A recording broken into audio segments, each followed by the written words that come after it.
People are mad as hell about this. Why? I don't know. Let's find out. Engels wrote about Engels? What is this, math class?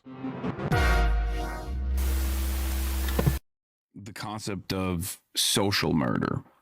And Brian Thompson, as the United Healthcare CEO, was engaging in a tremendous amount of social murder, the systematized forms of violence, the structural violence of poverty, the for-profit paywalled system of healthcare in this country, and the consequences of that are tremendous amounts of pain, tremendous amounts of violence, tremendous amounts of deaths.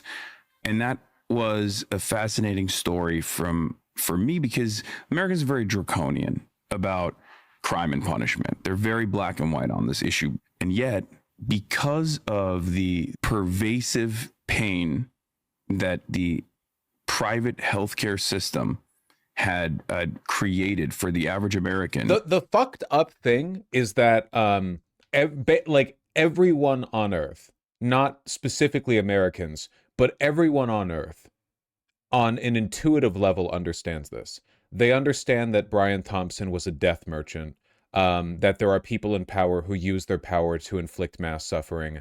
This is like a common proletarian opinion. This goes back. It's not just modernity, right? You could go 1,000 years ago, 2,000 years ago. Oh, the king's wheat tariffs, whatever. You could go back at any point. People have believed some version of this, but uniquely, I think, and in their deference to institutionalism and civility, the Democratic Party is like the only group that doesn't acknowledge it. I'm overstating the case. Republicans also pretend not to, but I think that the Democrats are the furthest from grappling with this, because Republicans will, when it's politically convenient for them, Republicans will go, oh, well, the law is irrelevant because this person in power has used the law to create so much suffering, right? Like they do this all the time with, for example, abortion. Fantastic example, right? If you genuinely believe that abortion is murder, if you're a lunatic, you can justify a lot of bad behavior, which the Republican Party has justified and enabled and endorsed and defended for decades, consistently. And that's because, I mean, they're hypocrites, of course, and their positions are bad, but they do understand the underlying logic, which is that if people believe strongly enough that those in power are using the law to get away with doing things that shouldn't be illegal, that shouldn't be legal, that should be illegal, there's some moral leeway there, right? I think everyone understands this to some extent. I mean, the Holocaust was legal, right? Like, obviously, the law is not like a metric for morality. Of course, in a good society, Brian Thompson wouldn't have been shot because Brian Thompson would already be in jail. Like, what Brian Thompson was doing should have been illegal. He was a death merchant. It should be illegal to... I mean, the private health insurance industry, like, as it exists in general, is obviously very, very bad. But, like, even insofar as it exists as a private sector, what he was doing, which was, every day you come up with some new harebrained scheme to find ways to deny, poor and old people their health insurance coverage for cancer treatment or whatever,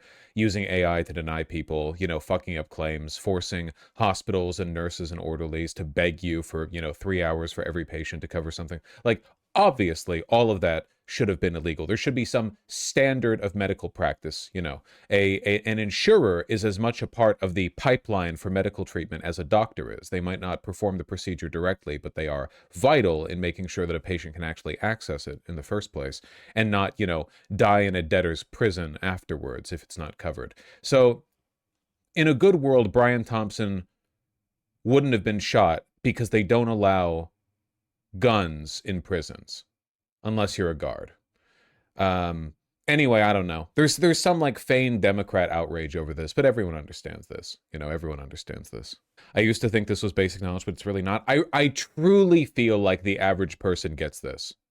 It's the same reason why everyone was so blasé about Charlie Kirk being killed, because Charlie Kirk was a hate merchant. He's a miserable, monstrous piece of shit who dedicated his life to making other people's lives worse. He took money and lied, and that's all he did. And he had no real beliefs or character or convictions. He just was a machine made to make the world worse. And for that reason, I think people really don't have, many qualms about mocking him after his death, because no one cares, because no one should care. I think people understand this fundamentally. The era we've lived in, this like imposed false civility, really crumbles when you reconcile it with the fact that the Republican Party is a death cult. You know?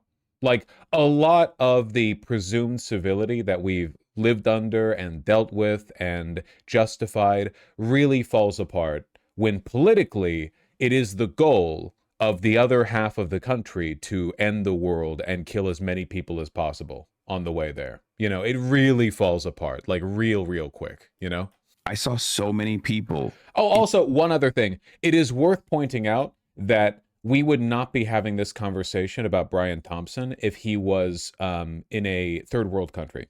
If Brian Thompson was a corrupt pharmaceutical or insurer or healthcare leader in like Nigeria or Mali or Zimbabwe or whatever, and everyone in the West through like extensive reporting, everyone knew that he, in order to enrich himself and his shareholders, had directly caused the death of tens of thousands of people. And then you read a story about how like it'd be like corrupt healthcare baron shot by enraged former patient.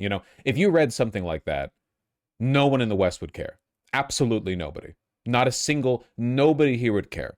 Because we would be like, good for them. Everyone, it wouldn't even be like a partisan opinion. Everyone would point and go like, oh, well, yeah, obviously, like, their laws are corrupt, so it's good that it's not good that that's the system they live under, but it's, like, in this brief moment, it's good they were able to, like, surpass the limits of their system, right? This would be, like, an unambiguously, the bipartisan position everyone would get. It wouldn't be much of an argument, really. It's only because it's our rules that failed that we even have this conversation. Immediately understand why this death had taken place. Robin Hoods are allowed outside the USA? Yeah. What interview is this? What's the NYT? It's NYT, yeah, NYT interview, yeah. Currency scheme that people are engaging in. Mm-hmm. Would you steal from Whole Foods? You want to go first? Well, right, guys. I'm pro stealing from big corporations because they steal quite a bit more from their own workers. However, one thing that might even help your ethical dilemma is the fact that the automated process that they design, these companies know will increase shrink, right? So it's actually factored in. The lemons that you stole are factored into the bottom line of these mega corporations regardless, and they still end up having increased profit margins because they no longer have to pay the cashiers that they used to hire, as opposed to this automated system, knowing full well that people are still going to be able to steal. I actually disagree with this on procedural grounds. I think it's actually very civilizationally destabilizing. My position, it seems contradictory, but I think it's actually a good one. I don't think you should steal from grocery stores, but if you see someone stealing, you should never report them. You shouldn't commit the crime, but you should abet it, essentially. Because you're dealing with kind of like a tiered system of moral incentives here, where the moral harm of punishing a person for stealing food is like basically always greater than the harm of them stealing the food in the first place. But at the same time, the long-term social consequences of everyone feeling comfortable stealing does eventually lead to a bunch of deleterious social effects. Not just for like the bottom line for the businesses, but in terms of like everyone's employment and job security for people in the area. And then people start to divest from areas with higher crime, which leads to like long-term economic consequences, stuff like that, But I don't think it's like a tremendous, like a tremendous moral crime, I guess. It's sort of complicated, I think. I guess it depends on what a person's stealing. If a person's stealing baby food, there's that. If a person's stealing a Switch 2, I don't know. Steal a lot more efficiently, as a matter of fact, through the automated process. Totally. Well, I was looking things like and shrink it. Everyone feel comfortable stealing and breaking traffic laws. Yeah. It's a lot like traffic laws, because everybody knows that if you're at a dead-end country road at 11 p.m. and no one's there and there's a red light and you're going to be waiting there for like a minute before you're allowed to go, like everyone knows, there's literally like no harm to just driving through. There's no one, you can just slowly drive through. There's no harm. However, if you tell everyone yeah, when the driving law is stupid, you don't have to follow it, then everyone will die. Everyone dies right after you say that, you know? Because then all the people who didn't need to hear that are like, yeah, you're right. I can take a right turn. And then they, 9/11, but from the ground floor. So it's one of those like, the wrong, it's good information that the wrong people can't have access to, I think. Is roughly equal internally as externally. Like they expect it from their employees that they are sort of disenfranchising constantly. Yeah. But what about the argument that if everyone just starts stealing wantonly from these self-checkout machines, Whole Foods will eventually raise the prices? Yeah, chaos, full chaos. Let's go. I mean, look, I'm in favor of fast and free buses and also government owned storefronts. And, two of those policies, the mayor of this beautiful city is currently working on. Would you encourage stealing in the same way from a Mamdani run city owned grocery store with lower prices? And why? I would not. Because I feel like that's taxpayer funded, and the prices are this union labor, and the prices are all. I think it's a bit inconsistent, but whatever. It's not. I don't know. I'm not going to accept lessons on moral perfectionism from people who have an issue with shoplifting, but not with Israel genociding Palestine. I'm not, because I know that's ultimately what it comes down to, right? You get like you get tutted from establishment Democrats who are like, this is a moral outrage. Brian Thompson shoplifting, and then they're like gleefully sending more 2,000-pound bombs to Israel. So I don't need the. I don't really care. Would you steal Nazi gold? Would you steal a kid's lunch money? What if the kid is a Nazi and their lunch money is Nazi gold? Yeah, man, this goes a long way with liberals. Lefties are pro-theft. Public transit and shoplifting are both in the ticket grade. I do think it's bad to conflate those two, Like, it's one of the reasons I think that public transit should be free. Not only is it like public transit is a massive regressive tax, because if you're like, it's a flat cost to take the train or the bus, and rich people, by and large, outside of like maybe NYC, are not taking the train or the bus.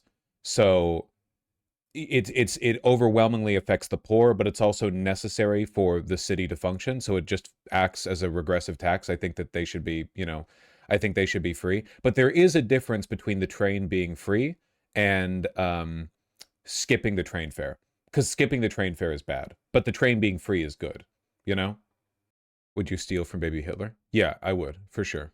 I wouldn't even think about it, to be honest. Why is skipping the train fare bad? Because, and it's going to sound like cucked, but it's just true. By and large, following the law as a norm is good. Because if you don't, there are a million ways to break the law when it comes to stuff like this, and a couple of ways to follow them.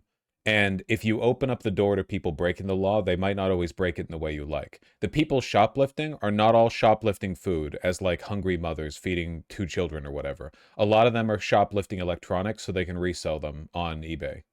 You want lawfulness. You just want the laws to accommodate people's needs and desires and biases, right? Like it's in the Durkheimian sense, the idea of law and crime being a point of social agitation between the state and the people. You want to identify those points of agitation and work on them, but ideally you don't want the agitation. You want the law and the people to accommodate each other. You don't want people to just for it to all be meaningless. I mean, are they not shoplifting electronics to sell to get food? No, not in a lot of cases. There are, believe it or not, plenty of people who commit petty crime just because they're kind of like pieces of shit. Organized shoplifters who just take a bunch of stuff and resell it. They could get a job, but they don't want to. They're just like assholes. that is a thing. It's not that uncommon either, like relative to the total percentage of people who are doing shoplifting. I don't think that we should, reinvent the Gestapo trying to stop those guys. I just think we have to be realistic about what crime looks like. It's like, a lot of homeless people are like normal, but a lot of them are fucking crazy. A lot of people who have mental illness are completely harmless, on the streets, whatever, but sometimes they're definitely not. You just have to acknowledge the fact that when you open the door up to like, asocial behavior, you're potentially, you're ranging from like neutral to negative in most cases, So ideally, you just want to make it so that the law isn't like grinding against these people's daily needs,